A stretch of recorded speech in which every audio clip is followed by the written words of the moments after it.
Hello, everyone. Today, I'd like to share another deeply moving story with you, set against the tumultuous backdrop of World War II. This narrative, titled The Orchard's Secret, takes us to rural France during the occupation, where a young woman grapples with the immense challenges of protecting her home and family. It explores themes of family bonds, profound emotion, enduring love, and the unique sense of loneliness that war can inflict. I hope Marie's journey resonates with you as much as it does with me. You'll find the story in the document below. The Orchard's Secret. The gnarled, skeletal branches of the apple trees in the orchard clawed at the pale French sky, ancient sentinels standing guard over forgotten seasons. Their fruit, once plump and bursting with summer sweetness, now lay rotting on the ground, left untouched. A tragic waste since the occupation began. Marie, barely 18, moved through the rows with a practiced, almost ritualistic silence, her small hands pulling at the withered leaves, each rustle a tiny betrayal in the vast stillness. The quiet of the countryside, once a comforting balm, now pressed down on her with a heavy, suffocating weight. It was a silence born of fear, of hidden movements, and of her profound, isolating loneliness. Before the war, this very orchard, nestled intimately behind their old farmhouse in Normandy, had pulsed with a vibrant tapestry of family life. Her father, a man of few words but abundant kindness, would supervise the harvest with a booming, infectious laugh that carried across the fields. Her mother, whose nimble fingers could transform a rough flour sack into a surprisingly beautiful dress, would hum ancient folk songs as she gathered apples for cider, her voice a soft, melodic counterpoint to the busy hum of bees. Marie, their youngest, had chased her older brothers, Louis and Antoine, through these very trees, their unrestrained laughter echoing freely, mingling with the calls of distant birds. The love in their home was expressed not in grand gestures, but in shared labor under the warm sun, in boisterous evening meals around a scarred wooden table, and in the quiet, absolute certainty of always having each other, an unbreakable bond. She remembered the earthy, sweet scent of ripe apples clinging to the air, the sticky sweetness of her mother's famous tart, and the rough, comforting scratch of her brother's playful shoves, their shouts of "catch me if you can." These were the vibrant textures of her past, now faded to a ghostly, almost unbearable memory. Then, without warning, the German army had arrived, a cold, gray tide that washed over their unsuspecting village, transforming everything it touched. Her father, anticipating the storm, had gone into hiding with local resistors in the surrounding hills, a shadow in his own familiar land. Her brothers, both just a few years older than Marie, had been brutally conscripted into forced labor, torn from their home and sent to some unknown, distant factory in Germany, their letters ceasing to arrive. Her mother, strong of spirit but increasingly frail, had remained. Her once vibrant soul slowly dimming under the constant, unnerving presence of the occupying soldiers who frequently patrolled their farm, their sharp commands echoing across the fields. The vibrant fabric of their family life had been brutally, irrevocably torn, leaving Marie as the sole visible guardian of their threatened home, burdened with a secret heavier and more dangerous than any harvest. The secret was the small, painstakingly camouflaged cellar beneath the twisted roots of the oldest apple tree, where her father had hidden vital communication equipment and supplies for the local Maquis, the French resistance fighters. Every few nights, under the deepest cloak of darkness and silence, Marie would slip out, her heart a frantic drum against her ribs, to leave a coded message, carefully tucked into a hollow. A fresh loaf of her mother's carefully rationed bread, or a small bottle of their potent homemade cider, its sweetness a stark contrast to the bitter times. Her mother knew, of course, but their knowledge was unspoken, communicated through a quick, shared glance, a slight, almost imperceptible nod, a shared tremor of fear that bound them closer than words ever could. The constant, gnawing anxiety of discovery was a cold, hard knot in Marie's stomach, a raw, persistent emotion that never fully receded, always lurking just beneath the surface. Every passing German patrol, every unexpected, jarring knock at the door, sent her heart racing, a frantic bird trapped in a cage. Her only tenuous connection to the world beyond the immediate farm, beyond the constant, suffocating danger, was through a shared, quiet moment with a German officer, Lieutenant Karl Schmidt.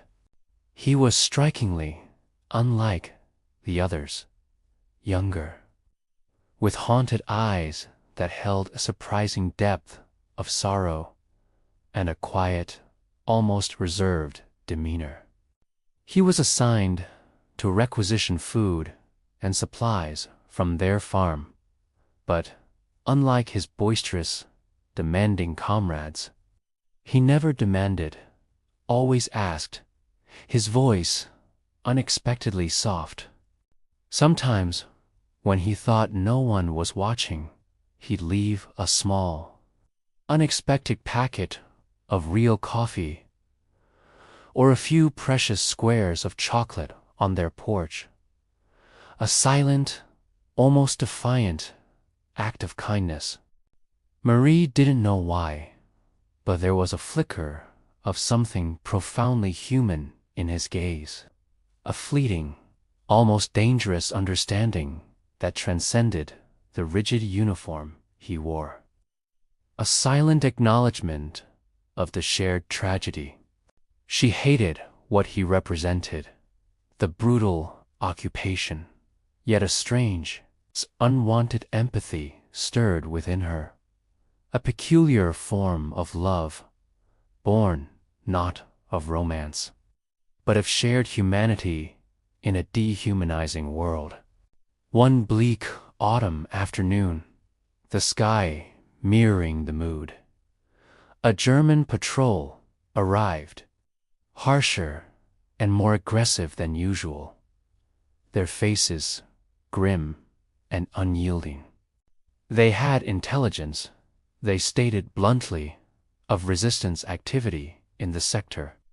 They began a methodical, chilling search of the farmhouse, tearing through their meager belongings, then moved on to the barns, their boots thudding ominously on the packed earth. Marie's heart pounded, a frantic drum against her ribs, threatening to burst. She saw her mother's face, pale and strained, her usual resilience replaced by a visible terror. Panic surged through Marie, a cold, icy wave.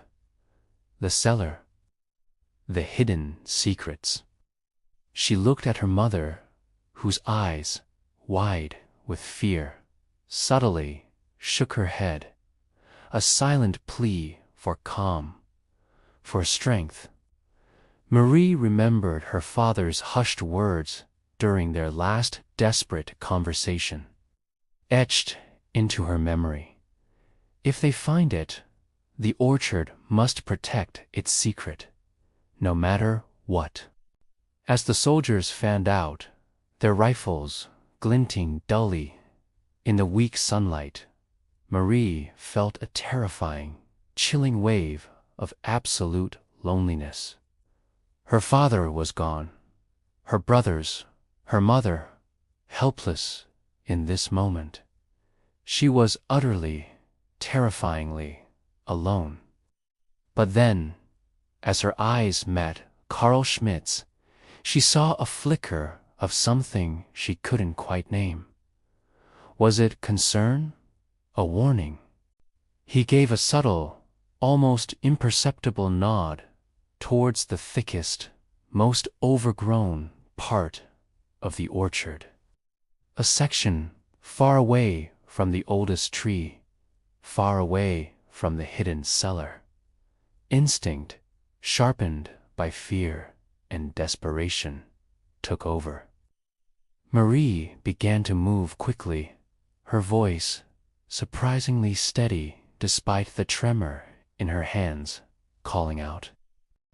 The best apples are always found deeper in. Towards the south end, they fall to the ground, ripe for the taking, she announced, her voice carrying a feigned helpfulness. She started walking purposefully towards the far side of the orchard, away from the hidden cellar, her movements conveying a sense of helpfulness. The soldiers, perhaps looking for an easy task, or simply following authority, largely followed her lead, their heavy boots crunching loudly on the fallen fruit, distracted. Karl Schmidt lingered for a moment, his gaze fixed intently on her, a silent question in his eyes, before finally, reluctantly, following his men. The search was long and brutal, the soldiers tearing up sections of soil, their bayonets probing, but they found nothing. The orchard, scarred by the war, had protected its secret. As the soldiers finally left, their angry shouts echoing into the distance, Marie felt a wave of profound, shaking relief, mixed with a chilling understanding of just how close they had come to ruin. She looked at her mother, who was now weeping silently, openly, tears streaming down her weathered face. Then Marie looked towards the path the Germans had taken. Karl Schmidt had looked back once, just before disappearing around the bend, his gaze lingering, a silent farewell. Weeks later, a desperate, hushed message came from the hills, carried by a young boy on a stolen bicycle. Her father was gravely ill, suffering from a severe infection in dire need of medicine. The nearest doctor was in a town 20 kilometers away, a perilous journey, crawling with German patrols. Marie felt the familiar, cold knot of fear tightening in her stomach, the crushing weight of her loneliness. How could she possibly do this alone? She thought of her father, pale and hidden, of her absent brothers, Louis and Antoine. She thought of Julien's silent encouragement, the courage etched into the desperate faces in the coded messages she had passed.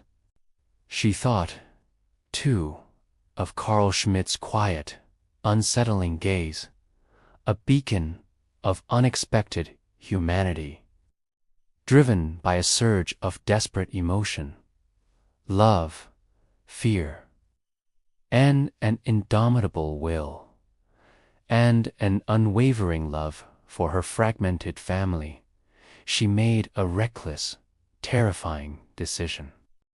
Under the deepest, most impenetrable cover of night, Marie prepared a small satchel, filling it with a few meager coins and a precious, hand-drawn map of the patrol routes her father had sketched.